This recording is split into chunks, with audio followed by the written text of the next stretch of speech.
You have $7 in your pocket. That's it. That's everything you own in the world. Most people in your position would give up. You decide to become the most famous man on the planet. Level 1. The kid with nothing. You don't grow up rich. You don't grow up comfortable. You grow up watching your mom cry over bills she can't pay. Your dad is a professional wrestler. He travels the country getting hit for a living. He's gone most of the time.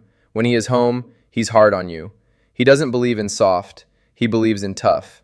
You learn early that the world doesn't care how you feel. It only cares what you do. You're born in Hayward, California, but you move constantly. Hawaii, Tennessee, North Carolina, wherever your dad gets booked next. You never stay in one place long enough to feel like it's home. By the time you're 14, your family has been evicted, more than once. You know what it feels like to sleep in a car. You know what it feels like to come home and find the locks changed.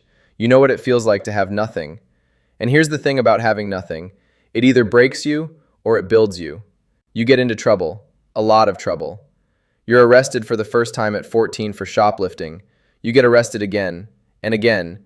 By the time you're 17, you've been arrested 8 or 9 times. Fighting, theft, getting into situations that could have ended your whole story before it started. One time you try to cash forged checks with a friend. You get caught. The judge gives you one last chance. But you also have something. You're 6 feet tall, 200 pounds, and you can hit harder than almost anyone around you. A football coach notices. A college recruiter notices. The University of Miami offers you a full scholarship. You pack your bags. You're going to be a professional football player. That's the plan. That's the dream. You have no idea what's coming. Level 2. The backup and the broken dream. You arrive at the University of Miami in 1990, one of the best football programs in the country, 5 national championships. These players are elite. And there is a problem, a big problem. The man playing your exact position is named Warren Sapp. You might know that name. He will go on to become one of the greatest defensive tackles in NFL history, first ballot Hall of Famer. Right now, he is just the guy standing between you and your dream. You back him up for 4 years. You show up early to every practice. You stay late when everyone else goes home. You watch game film like it is homework. You lift weights before the sun comes up. You do everything right. Coaches respect you. Teammates like you. You are good, really, genuinely good, just not good enough. You ever work harder than anyone around you and still lose? That is this moment. NFL draft day comes. Your entire future comes down to one phone call that never happens. Round 1 goes by.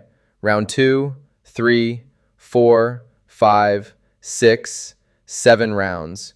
Your name never gets called. Not once. Not by a single team. The entire NFL looks at your college career and decides you are not worth a roster spot. It is the first time the world tells you loudly and clearly, you're not special. But the Canadian Football League gives you a call. The Calgary Stampeders. It is not the NFL, but it is football. You move to Canada. You are going to make this work. You have to. Football is all you know. 2 months later, they cut you. You fly home. You land in Tampa. You open your wallet. You count what you have. $7. You are 23 years old with no job, no career, no direction, and $7 in your pocket. You sit on the edge of your bed, and for one of the only times in your life, you cry. Level 3. The $7 decision. This is the moment.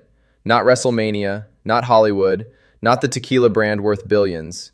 This moment, $7, empty room, no plan.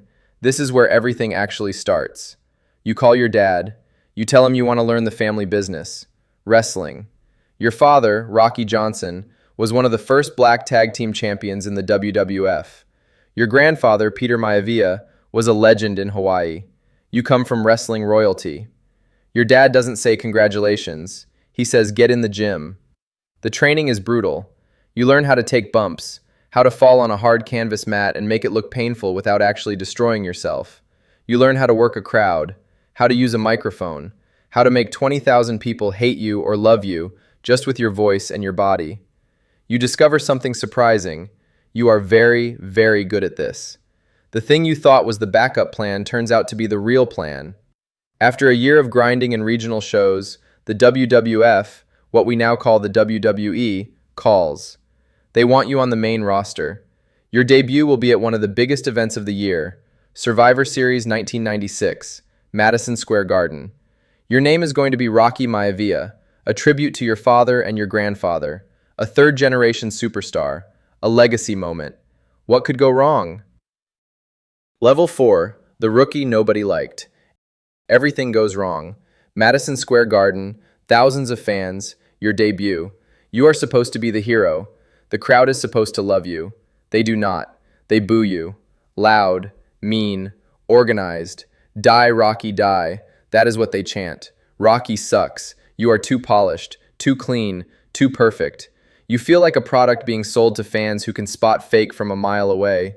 Wrestling fans have a radar, and you are setting it off. You get injured early in 1997. You are out for months. While you are gone, you think. A lot. You come back with a decision. If the crowd will not love you, you will make them hate you. Properly, loudly, completely. You stop being Rocky Maivia. You become The Rock. You grab the microphone and say things you were never supposed to say. You talk about yourself in the third person. The Rock says, know your role and shut your mouth. You call yourself the most electrifying man in sports entertainment. You ask the crowd if they can smell what you are cooking. You are arrogant and loud and absolutely magnetic. Here's the truth nobody tells you. Sometimes the character that works is just the loudest, most confident version of who you already are. The crowd starts responding. The hate turns into fascination. Fascination turns into excitement. By 1998, you are the WWF champion. By 1999, you are the biggest name in professional wrestling. The same fans who chanted, "Die, Rocky, die," are now chanting your catchphrases back at you word for word. You went from nobody's favorite to everyone's obsession in less than 2 years. Level 5, the People's Champion. You win the WWF Championship 7 times between 1998 and 2002. You headline the biggest events in wrestling. You main event WrestleMania. You go up against the biggest names: Stone Cold Steve Austin, Triple H, Kurt Angle, Mankind. Every match, sold out. Every promo, electric. The WWE has not had energy like this in years, and you are the engine driving all of it. You host Saturday Night Live. You appear on TV shows. Your face is on magazine covers. You are famous now. Not wrestler famous, actual famous. But the schedule is destroying you. 250 days a year on the road. A different city every night. Hotels and airports and arenas blurring into one long hallway with no end. Your first marriage is falling apart. The business takes everything and personal life pays the price. What people see from the outside, the champion, the legend, is never the full picture. In 2001, you get a small role in a movie called The Mummy Returns. You are on screen for about 4 minutes. You play a villain called the Scorpion King. The character is mostly CGI. It is not a great performance. But something happens. Audiences respond to you differently than they respond to other wrestlers who tried acting. You have presence. You have something. The camera does not just tolerate you, it actively likes you. The producers notice. The studio notices. A phone call comes. They want to build an entire movie around the Scorpion King character. A prequel. Your own film. A real leading role. You have a decision to make. Stay in wrestling, where you are already the biggest star on the planet, or bet on yourself in Hollywood, a world that has chewed up and destroyed every professional wrestler who tried to cross over before you. You have never played it safe in your life. You are not going to start now. Level 6. Hollywood humbles you. You bet on yourself. You leave wrestling behind and move to Hollywood full-time. And for several years, it is humbling in ways you were not ready for. The Scorpion King makes $165 million worldwide. You get paid $5.5 million for the leading role. At the time, it is the highest salary ever paid to an actor making their first lead. It feels like proof. It feels like the beginning of something huge. Then the follow-up movies do not work. Walking Tall, Doom, Gridiron Gang, Be Cool. They are not disasters, but they do not make you a star. They make you a name that people recognize without caring much about. And then, and this is the part that still makes people shake their heads when they remember it, you make Tooth Fairy. A movie where you play a hockey player who gets turned into an actual tooth fairy. Wings, tiny wand, the whole thing. The critics laugh, the audience shrugs. Your agent tells you the right role is coming. You are not so sure. Here's what is actually happening though. You are learning. Every set you walk on, you are watching the directors, the producers, the studio executives. You are learning how the business works, where the real money is, who controls what. You are not just working, you are studying. And the lesson you are absorbing, slowly and carefully, is this. Actors get paid to show up. The people who own the project get paid forever. You are going to become someone who owns things. But first, you need one more phone call, and it comes from an unexpected place. Level 7, the franchise player. In 2011, you say yes to a supporting role in the 5th Fast and Furious movie. Your team thinks you should hold out for a lead. You say no. You take the role. The character is named Luke Hobbs, a DSS agent, a mountain of a man who does not bend for anyone. He shows up to stop the main characters and does not care who he has to go through. Fast 5 makes $626 million worldwide. Your character becomes the most talked about part of the movie, not the leads, you, the newcomer, the supporting player. The sequel invitations come fast. Then the starring vehicles come. G.I. Joe, Pain and Gain, Hercules, San Andreas, Central Intelligence, Jumanji, Welcome to the Jungle, one after another. Every movie you attach yourself to makes money. Not because every movie is great, but because you show up with everything you have, every single time. You start posting your 4 a.m. gym sessions on Instagram, the Iron Paradise, your nickname for whatever gym you are using that week. The cheat meals every Sunday, the discipline, the routine, the grind made public. It becomes its own brand. People do not just watch your movies, they follow your life. You figure out something most celebrities miss. Your story is the product, not just your face. By 2016, Forbes declares you the highest paid actor on the planet, $87.5 million in 1 year, from $7 to $87.5 million. You have not just crossed over from wrestling, you have done what no one before you ever managed to do. You became one of the biggest box office draws in Hollywood history, starting from a career in sports entertainment. And then, you do something that shocks everyone. You stop trying to be the biggest movie star. You start trying to build an empire. Level 8, the empire. You already have the money. Now you want something that makes money while you sleep. In 2012, you start a production company with your ex-wife and business partner, Danny Garcia. You call it $7 Productions, named after the $7 you had when everything collapsed. The lowest point becomes the name on the door. That is the whole message in 2 words. $7 grows into a machine. You produce your own films, your own TV shows, your own content deals. You stop being someone studios hire. You become someone studios partner with. You control your story now. You decide what gets made and who makes it. In 2020, you launched Terramana Tequila, a premium tequila brand.